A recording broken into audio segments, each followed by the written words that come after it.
Hey, 8th grade. So today we're starting a new unit in science, and today we're going to start the unit on physics. So our first topic for physics is time versus distance graphs, and what story can a graph tell me about an object's motion? So what are motion graphs? They show an object's motion over time. So you see that this D, which is the kilometers, shows the distance traveled, and then T over here in minutes shows over time.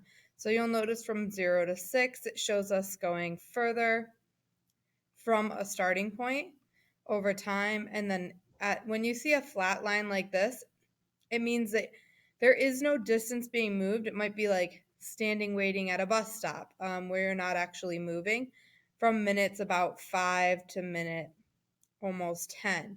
Then you'll notice this return, and this is going back towards that original point. And then again, we have a stop, and again going back. So if you're moving forward, you'll have a positive slope or be walking up the hill. So you still notice distance, time. Notice that sometimes that this is in hours, sometimes it's in minutes. Make sure that you pay attention to these units if it asks for some type of conversion. So once again, moving forward, positive slope, walking up the hill. This is very similar to the concept that you talked about in math this year, and we did a few of these motion graphs before.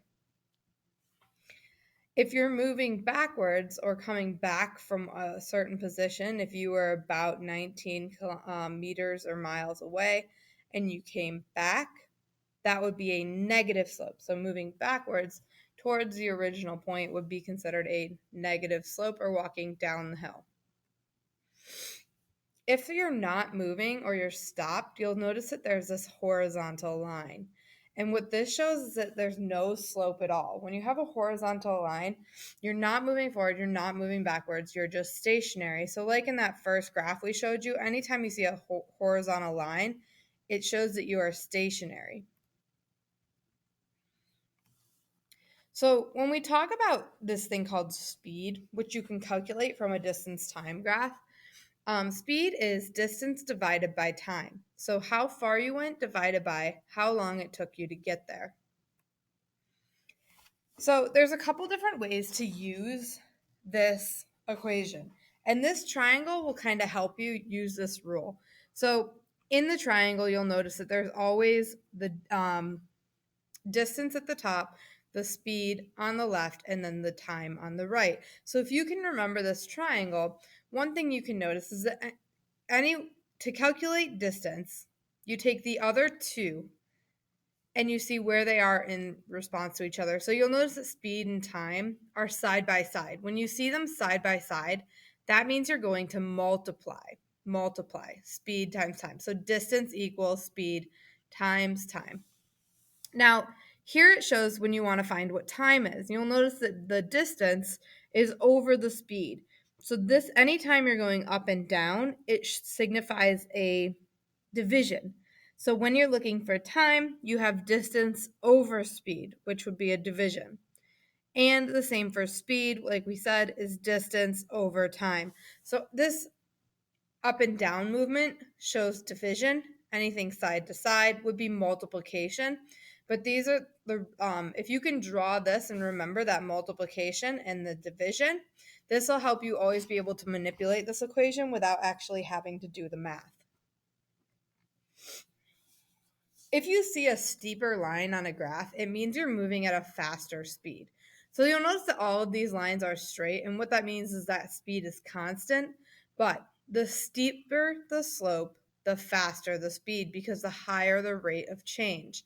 The steeper the slope, the higher the speed, because the higher the rate of change. So just like we had talked about, you might have something like a fraction that has this less steep, or a larger whole number, which would indicate a steeper, faster line. So you'll notice that this is like 4 over 1, which would give you a slope of 4. Or if you were to go here, it looks like you'd have 1 over 3, which would be a much less steep line. So just to show you this in a graph with multiple different, if you see this kind of swoop here, you have an accelerating area where it's getting faster. Any flat line like this is a constant speed. Then you see it kind of swooping in the other direction where it's slowing down. And when it plateaus or flattens out, this is when it becomes stationary. Go ahead and move on to your packet today. You're going to be trying multiple different problems like this and drawing your triangle. Your exit ticket's on paper today, so just complete that before the end of class.